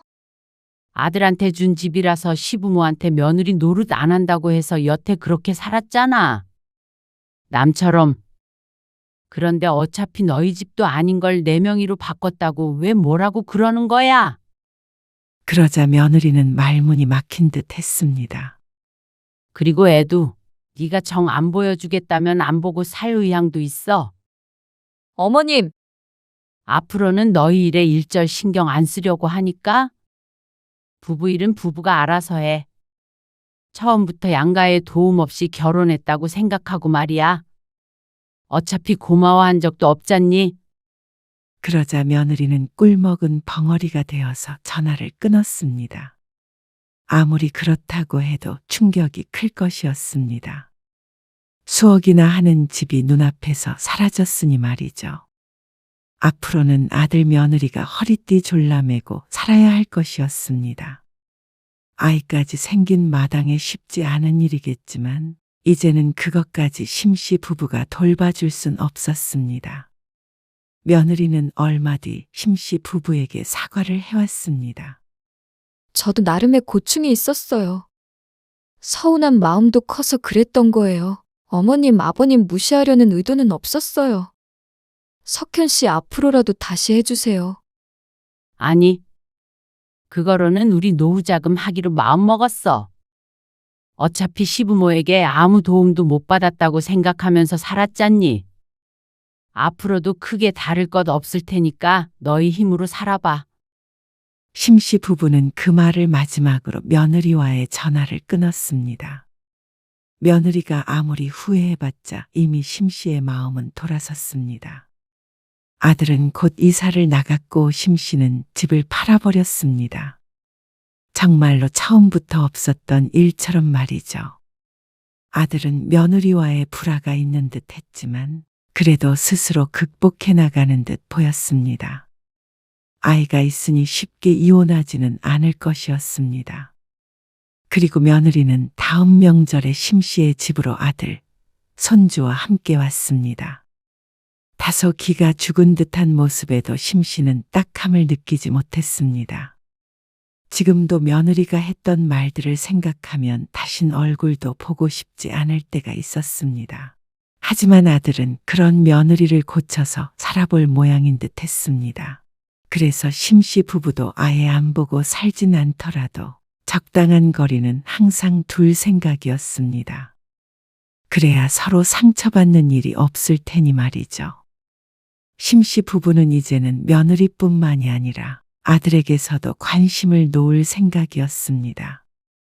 성인이 된 순간부터 이미 부모의 품을 벗어난 것이었습니다. 각자 행복한 길을 찾아갈 뿐이었죠.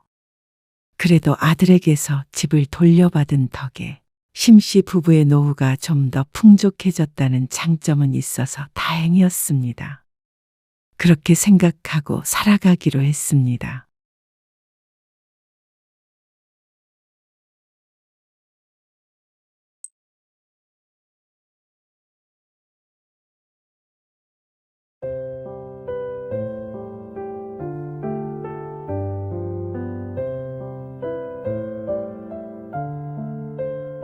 아니, 흉측하게 이빨도 다 빠져가지고 어떻게 저렇게 다녀? 아들이 치과 의사라고 하지 않았어? 거짓말인가? 치과 의사 맞아. 엄청 잘 나가. 아니, 근데 왜 부모는 저러고 살아? 말도 마. 진짜 알부자였는데 바깥 양반 죽고 자식들한테 버림받고 저렇게 살고 있잖아. 아무리 그래도 그렇지. 아이고, 불쌍하다. 천하의 불효자들이네. 불쌍하긴. 저 양반이 며느리한테 어떻게 했는지 이 동네 사람들은 다 알아. 어쨌는데? 아이고, 말하면 입 아파. 저렇게 돼도 싸긴 싸지. 오늘 이야기 속 주인공은 79세 김영옥 씨입니다. 그리고 그녀의 자식들과 며느리에 관한 이야기이죠. 김 씨는 자식이 있으나 없는 것보다도 못한 삶을 살고 있었습니다. 하나도 아니고 둘이나 있었는데 말이죠. 그중 하나는 치과 의사였습니다. 아끼지 않는 지원으로 의사를 만들어 놨더니 결혼하고는 내 자식이 달라졌습니다. 며느리를 잘못 본 탓에 말년에 이렇게 비참해진 듯 했습니다. 치과 의사 아들을 두었지만 김 씨의 치아는 말이 아니었습니다. 앞니 여러 개가 빠졌는데도 흔한 임플란트 한 번 제대로 하지 못해서 이가 없는 채로 살고 있었습니다. 김 씨를 처음 본 사람들은 아들이 의사라는 말은 믿지도 않았습니다. 김 씨의 행색이 도저히 그런 생각을 하지 못하게 했습니다. 하지만 김 씨도 한때는 사모님 소리를 들으며 우아하게 살던 때가 있었습니다. 그리고 그런 그녀의 말이라면 껌뻑 죽는 자식들이 있었죠. 그런데 아버지가 돌아가셨다고 이렇게 돌변할 줄은 몰랐습니다. 그런 자식이라면 김 씨도 연을 끊어내야 했습니다. 김 씨는 아들이 하나 그리고 딸도 하나 있었습니다. 김 씨는 본래 고향은 서울이었으나 젊었을 적에 제주도에서 남편을 만나 결혼하는 바람에 제주에 정착하게 되었습니다. 남편은 제주도 토박이었고 당시엔 가진 것이 많지 않은 사람이었습니다. 아는 선배의 땅을 빌려 농사를 짓고 가끔은 배도 타는 전형적인 제주남자였죠. 그런데 도끼 가득한 남편은 김 씨와 결혼하고 재산을 크게 불리게 되었습니다. 돈을 모아 처음 산 땅이 크게 올랐고 그걸 팔아 또 땅을 사서 농사를 짓고 농사 지은 돈으로 다음에 또 땅을 사고 하면서 말이죠. 처음엔 얼떨떨했지만 김 씨는 금방 적응했습니다. 마치 처음부터 돈이 있었던 사람처럼 말이죠. 아버지 말씀 들어. 어? 꼭 지금 당장 결혼해야 하는 것도 아니잖아. 엄마, 아버지 말씀도 틀린 거 없어. 학벌도 그렇고 집안도 그렇고 엄마도 솔직히 네가 아까워. 김 씨의 말에 아들의 표정이 울그락불그락해졌습니다. 결혼하겠다고 데리고 온 며느리에 대한 평가가 듣기 싫은 모양이었습니다. 아들은 결혼하겠다고 했지만 아버지의 극심한 반대에 부딪혔습니다. 그리고 김 씨는 남편처럼 아들에게 퍼붓지는 않았지만 내심 아들이 결혼을 포기하길 바랐습니다. 여자친구의 조건이 좋지 못했고 그렇다고 순한 성격도 아니라 처음 만난 자리에서 김 씨의 아들을 부려먹으려는 걸 보니 더 좋게 생각할 수가 없었죠. 심성을 봐주셔야죠. 심성! 김 씨의 남편은 재밌는 얘기라도 들었다는 듯이 대꾸했습니다. 너는 공부를 그렇게 했으면서 어쩜 세상은 하나도 모르냐? 결혼이 그런 게 아니야. 둘만 좋다고 되는 것도 아니고 집안과 집안이 만나는 거잖아.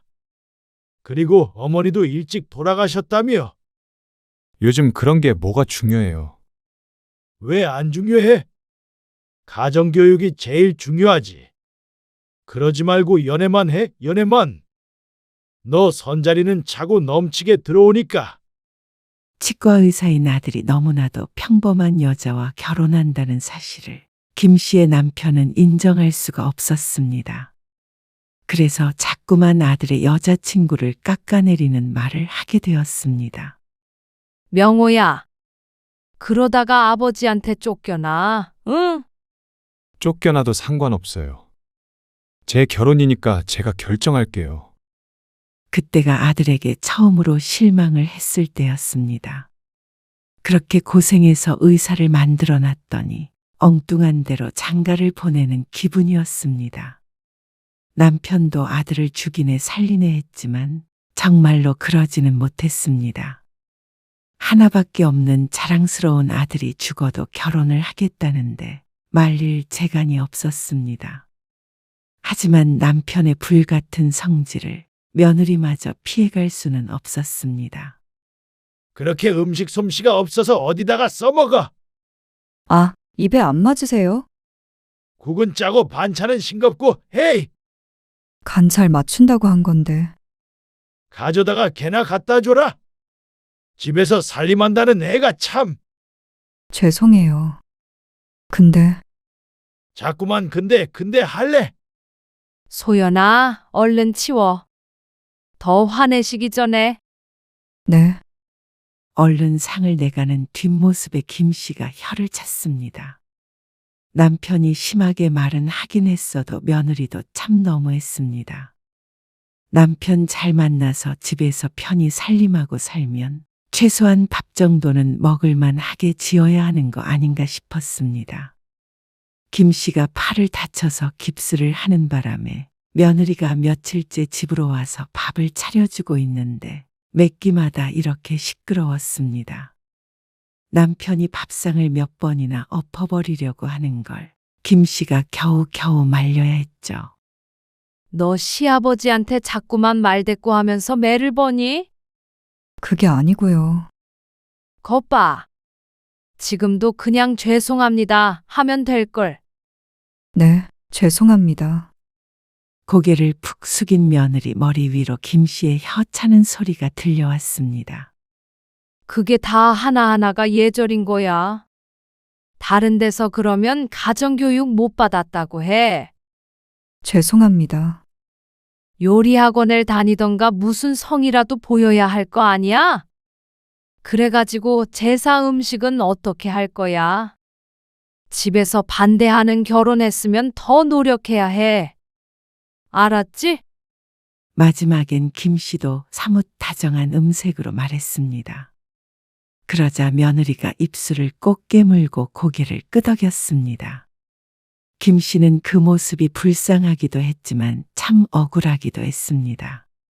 똑부러지지도 않고 그렇다고 말을 잘 듣는 것도 아니었습니다. 며느리가 생기고 난 후부터 집은 늘 시끄러웠죠. 며느리네 집이 엄청 큰 부자라며? 아, 난 잘 모르는데 다들 그렇다고 하더라고. 서귀포에서 되게 유명하다던데 땅 부자라고. 아이고, 사돈네가 땅 부자면 뭐해? 나 줄 것도 아니고. 그래도 아들한테도 나중에 떨어지는 게 있을 거 아니야. 나는 그런 거 신경 안 써. 신경 안 쓴다는 사람의 얼굴엔 한박웃음이 가득했습니다. 김 씨의 모임 친구들이었는데 이번에 한 친구의 아들이 결혼을 한 이야기를 하고 있었습니다. 그리고 김 씨는 대화에 끼지 않고 조용히 앉아서 차만 홀짝거리고 있었습니다. 그러자 불똥이 김 씨에게로 튀었습니다. 그래도 며느리 부자인 것보다 아들이 의사인 게 좋지. 뭐 그런가? 기분 좋은 속내를 감추고 새침하게 대답하자 한 친구가 눈을 흘기며 말했습니다. 능력이 있어서 그런지 며느리는 조건 하나도 안 보고 드렸잖아. 안 그래? 어머, 그래? 의사 며느리 보지 않았나? 의사 며느리 보겠다고 하더니 엄청 평범한 며느리 드렸어. 대단해. 김 씨를 대신해서 대답하는 친구를 김 씨가 죽일 듯 노려보았습니다. 대단하다고는 하지만 조롱하는 기색이 가득했습니다. 그리고 다음날 아들네를 만날 일이 있었는데 며느리가 곱게 보이지가 않았습니다. 너는 여기서 제일 어린애가 고기도 직접 안 굽니? 아, 죄송해요. 며느리가 아들의 손에 들린 집게를 받아들며 말했습니다. 그리고 아들은 그런 어머니를 보며 못 말린다는 듯이 고개를 가로저었습니다. 그나저나 애는 언제 낳을 생각이야? 천천히요. 천천히. 애가 안 들어서는 거 아니야? 그런 거 아니에요. 여자가 내조를 잘해야 애가 빨리 들어서지. 갑작스런 남편의 호통에 식사를 하던 모두가 숨을 죽였습니다. 또다시 시작되나 싶었습니다. 며느리는 숟가락을 내려놓고 고개를 숙였습니다.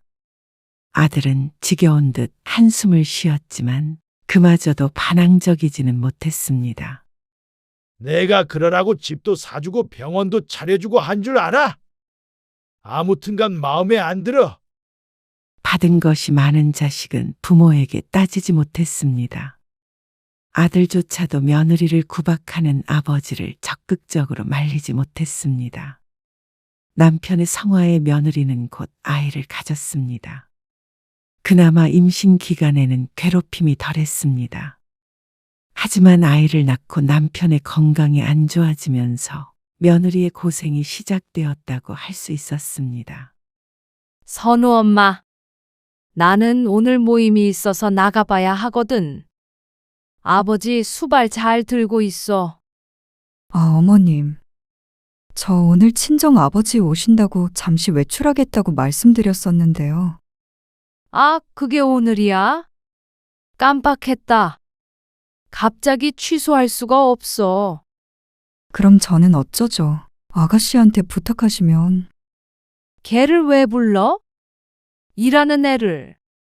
김 씨가 며느리에게 차갑게 대꾸하고 집 밖을 나섰습니다. 며느리는 눈물이 글썽거렸습니다. 남편이 언제부터인가 몸이 좋지 않았는데 건강검진에서 너무 뜬금없는 결과가 나왔습니다. 암에 걸렸다는 의사의 말에 모두들 놀랄 수밖에 없었습니다. 평소에도 워낙 건강 체질이었지만 스스로도 건강을 잘 챙겨서 감기도 잘 걸리지 않았던 남편이었죠. 충분히 치료할 수 있을 거라고 생각했고 수술 결과도 나쁘지 않았습니다. 그리고 수술 이후에 그 병수발을 며느리가 들게 되었습니다. 남편의 강력한 뜻에 의해서 아들네와 합가를 하게 되었습니다. 잠시 그러기로 했는데 그게 1년, 2년이 지났습니다. 손주도 보고 며느리 부려먹기도 하고 시부모 입장에서는 나쁘지 않은 합가였습니다. 아들은 일찍 나가서 늦게 들어오기 때문에 종일 김씨 부부와 며느리가 한 집에서 생활했습니다. 삼시세끼 차리는 것은 며느리의 몫이었고 남편의 병수발과 아이 육아까지 떠맡아 늘상 입술이 부르터 있었습니다. 그리고 그날 저녁 난리가 났습니다. 김 씨는 급하게 남편의 전화를 받고 집으로 돌아가야 했습니다. 시부모를 우습게 봐도 유분수지. 왜 그래요? 무슨 일인데 그래요? 그게 저희 아버지가 집으로 잠깐 오셔서 뭘 주고 가셨는데 아니, 왜 내 집에 허락도 없이 부모를 불러? 그게 아니고요. 것 봐라. 너 말대꾸 하는 거 본데 없이 자라서 이래. 바깥 사돈도 말이야. 내세울 거 없는 딸내미 시집 잘 보냈으면 놔주고 쏘하고 살아야지.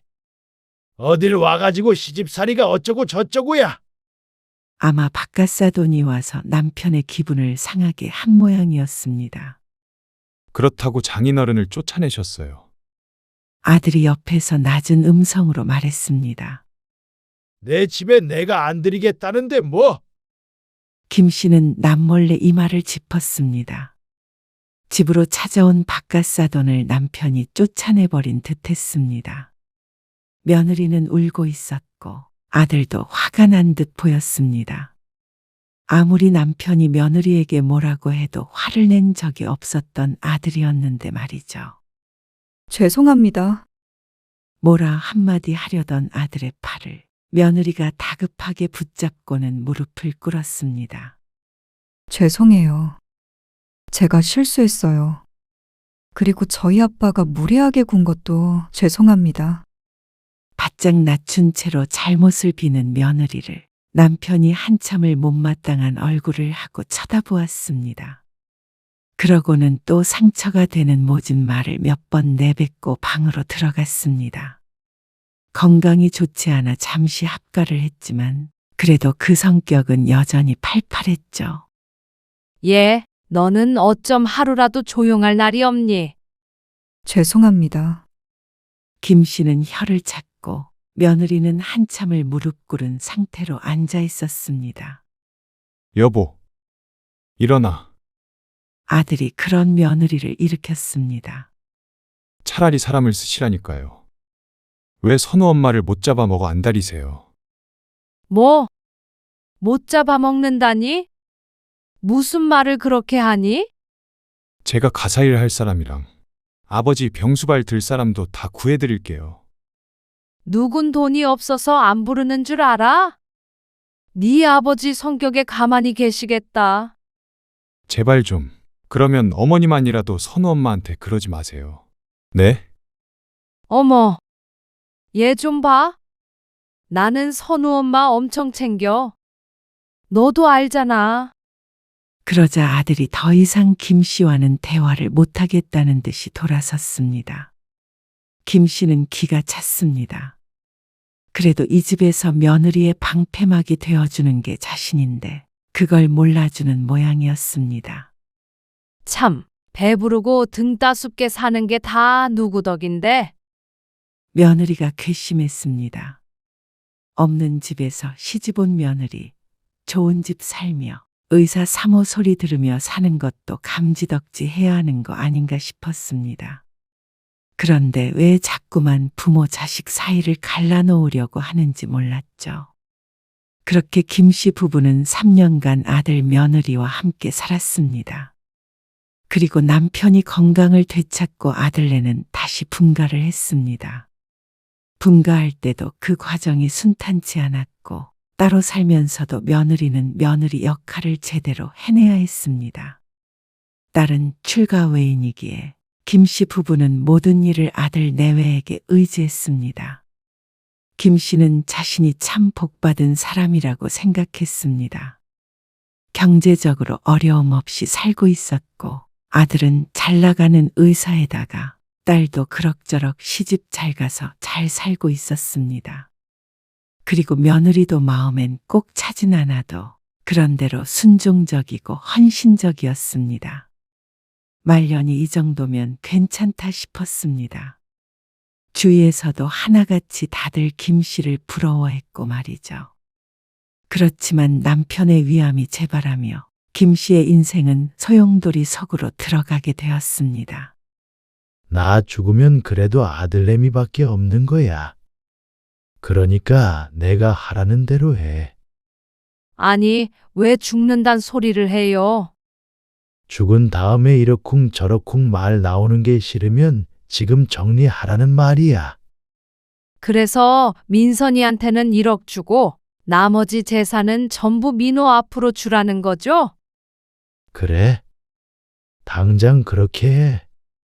김 씨는 남편의 말에 고개를 끄덕였습니다. 남편은 위암이 재발한 뒤에 건강이 급격하게 악화가 되었습니다. 전과 같지 않고 늘 힘이 없었습니다. 김 씨도 그렇고 남편도 스스로의 죽음을 직감했습니다. 의사도 몇 달 남지 않았다고 했죠. 남편은 자신이 죽기 전에 재산을 자식들에게 나눠서 증여하고 싶어 했습니다. 그래야 나중에 탈이 없다면서 말이죠. 그리고 그래야 고마운 줄 알고 남은 김 씨를 아들이 챙긴다는 것이었습니다. 그래서 김 씨는 남편이 시키는 대로 했습니다. 딸에게 1억을 주고 나머지 부동산과 현금 등은 모두 아들에게 주었습니다. 그 과정에서 딸이 반발하지 않을 수 없었습니다. 정말 끝까지 너무하신 거 아니에요? 어쩌면 평생 이렇게 아들, 딸을 차별하실 수 있어요? 예, 민선아. 아버지 앞에서 그게 무슨 말버릇이야. 엄마도 똑같아요. 그놈의 아들. 나는 엄마 아빠한테 자식도 아니죠? 무슨 말을 그렇게 하냐? 똑같이 주는 건 바라지도 않았는데 그래도 이건 너무한 거예요.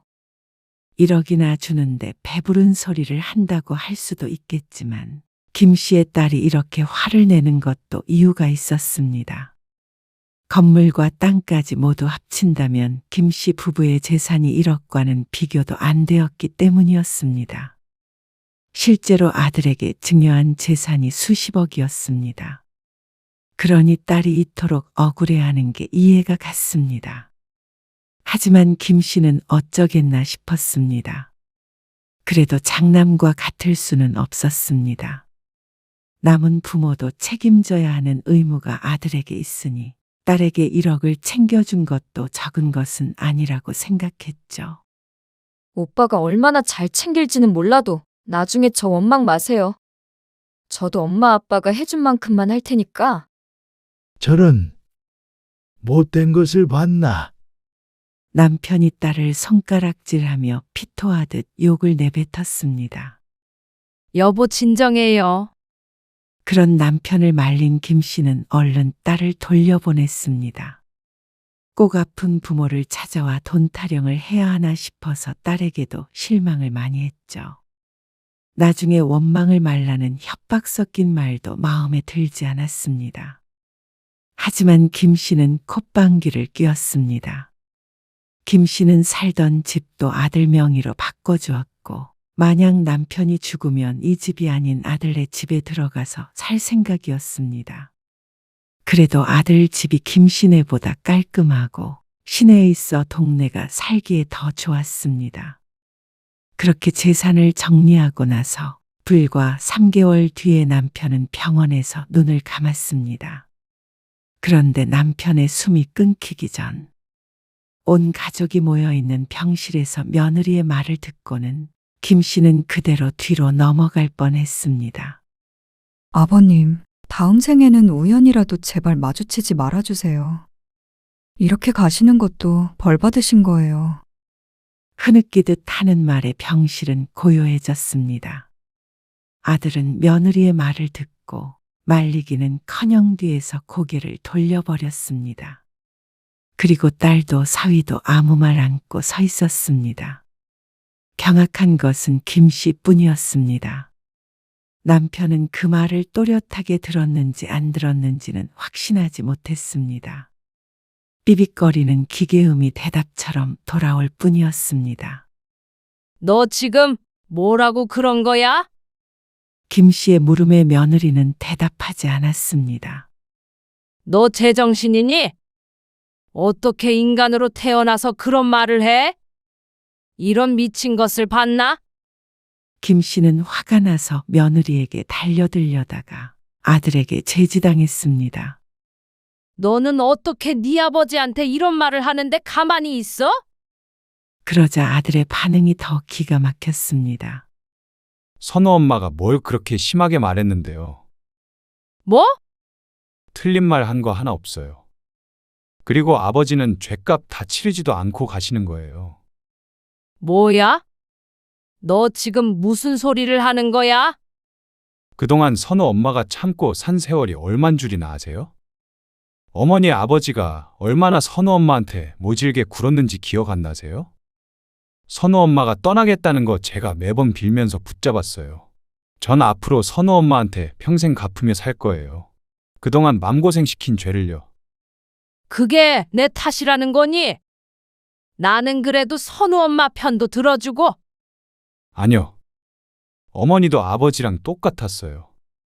똑같이 악마 같았어요. 악마라는 소리에 김씨의 눈이 크게 떠졌습니다. 그때 기계음이 길게 울렸습니다. 그리고 병실 안은 순식간에 다급해졌습니다. 잠시 뒤 남편의 숨은 완전히 멈추었고 그렇게 김씨의 호시절도 막을 내렸습니다.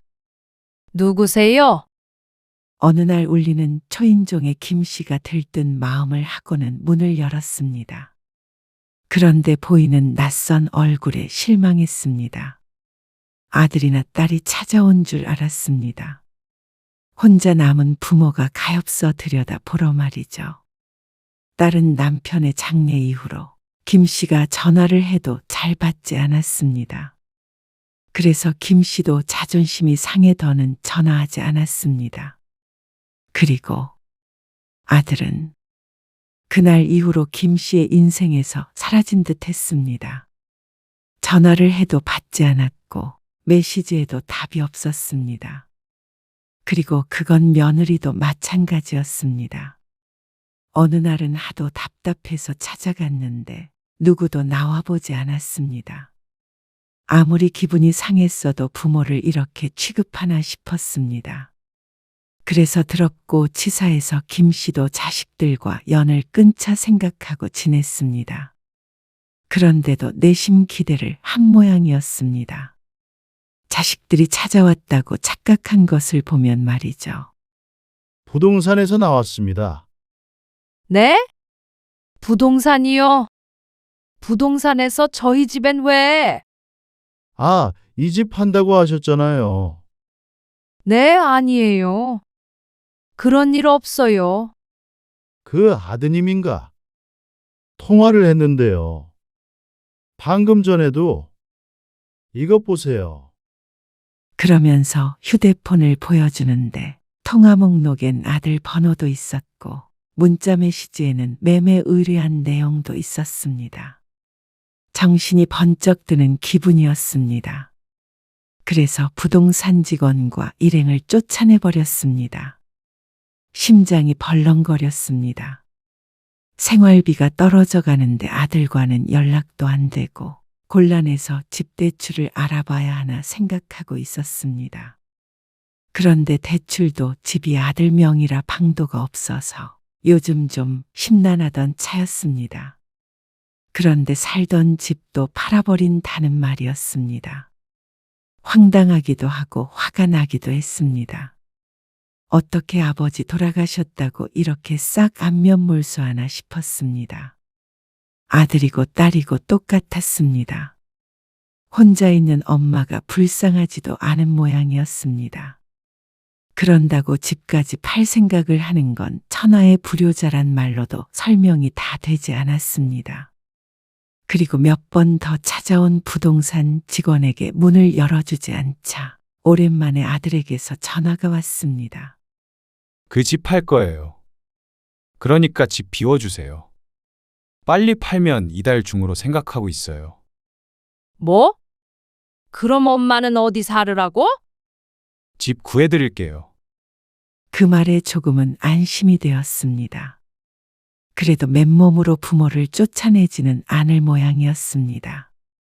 큰 집에서 혼자 지내는 게 불편하니 옮기라는 거라고 생각했습니다. 그래서 김 씨는 아들의 말대로 짐을 쌌습니다. 그런데 이사하는 날 김 씨는 놀랄 수밖에 없었습니다. 10평이 안 될 듯한 원룸을 구해놓은 아들. 김 씨의 짐이 다 들어갈 곳조차 없었습니다.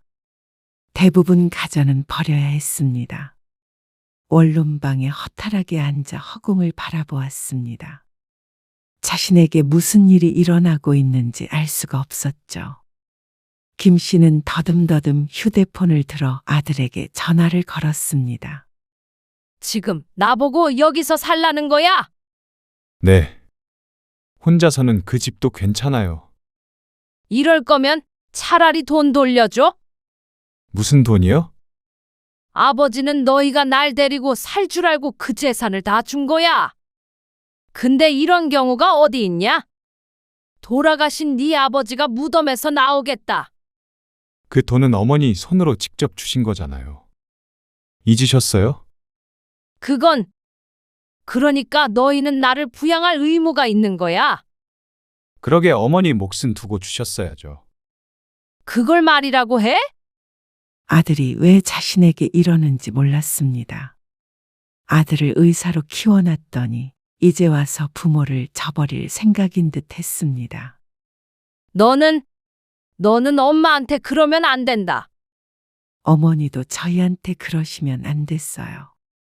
그러고는 끊어진 전화에 김 씨는 현실을 깨닫고 말았습니다. 지금 자신의 처지가 얼마나 심각한지 말이죠. 통장에 돈은 떨어져 가고 보금자리라는 게 원룸이었습니다. 누가 김 씨를 동네에서 유명했던 부자 3호로 볼까요? 그리고 누가 김 씨를 의사 아들을 둔 부모로 볼까요? 김 씨는 남편과 아들이 없으니 무척 초라해졌습니다. 혼자서는 살아갈 수가 없었습니다. 여보세요, 민선이니? 김 씨는 오랜만에 딸에게 전화를 걸었습니다. 그러고는 자초지종을 설명하자 딸이 조금 놀란 듯한 반응을 보였습니다. 사고 칠 줄은 알고 있었지만 오빠랑 언니도 독하네. 그렇지? 어떻게 부모한테 이럴 수가 있냐? 네가 생각해도 너무했지? 이것들을 어떻게 해야 할까? 경찰에 신고라도 해야 하는 거 아닌가 몰라. 딸이 김 씨의 마음을 알아주는 것 같아서 흥분해서 외쳤습니다. 하지만 딸이 차분하게 대꾸했습니다. 그럴 만한 이유가 있으니까 그러겠죠. 뭐? 엄마가 오빠네를 오죽 괴롭게 했어요? 내가? 거봐. 그걸 모른다는 것도 문제죠. 나 같았으면 진작에 도망갔는데 새언니도 독해서 붙어 있었던 거지. 이날만을 기다리고. 내가 뭘 그렇게 잘못했냐? 사람을 짐승만도 못한 취급을 해놓고 반성이 없으시네요. 새언니 머리채도 잡은 적 있으시죠? 하나도 기억 못하시는 것 같네요. 딸의 매정한 말에 김 씨는 할 말을 잃었습니다. 그래도 딸은 간간히 김 씨에게 용돈을 붙였습니다. 겨우 밥은 굶지 않고 살 정도였습니다. 그럼 차라리 너희 집에서 살면 어떠냐? 꿈도 꾸지 마세요. 이 정도만 해도 저는 자식 도리하고 사는 거라고 생각하니까. 하지만 김 씨가 더한 요구를 하니 딱 잘라냈습니다. 그러고는 생활비를 보내주는 것 외에는 일절 연락도 없었습니다. 그렇게 지내다 보니 우울증도 찾아왔습니다. 배도 고프지 않고 누굴 만나고 싶지도 않았습니다. 산송장처럼 그렇게 집안에만 틀어박혀 지냈습니다. 그렇게 몇 년 지나자 김 씨의 꼴은 더욱 비참해져 있었습니다. 옛날에 곱게 화장하고 모임에 다니던 그 사람이 아니었습니다. 전부터 좋지 않던 치아는 빠져버렸고 나이 들어 쭈글쭈글한 얼굴엔 회한이 가득했습니다. 어쩌다 길을 지나면 사람들은 김 씨를 손가락질했습니다. 흉측하게 이빨도 다 빠져가지고 어떻게 저렇게 다녀? 아들이 치과 의사라고 하지 않았어? 거짓말인가? 치과 의사마저 잘 나가? 아니, 근데 왜 부모는 저러고 살아? 말도 마. 진짜 알부자였는데 바깥 양반 죽고 자식들한테 버림받고 저렇게 살고 있잖아. 아무리 그래도 그렇지. 아이고, 불쌍하다. 천하의 불효자들이네. 불쌍하긴.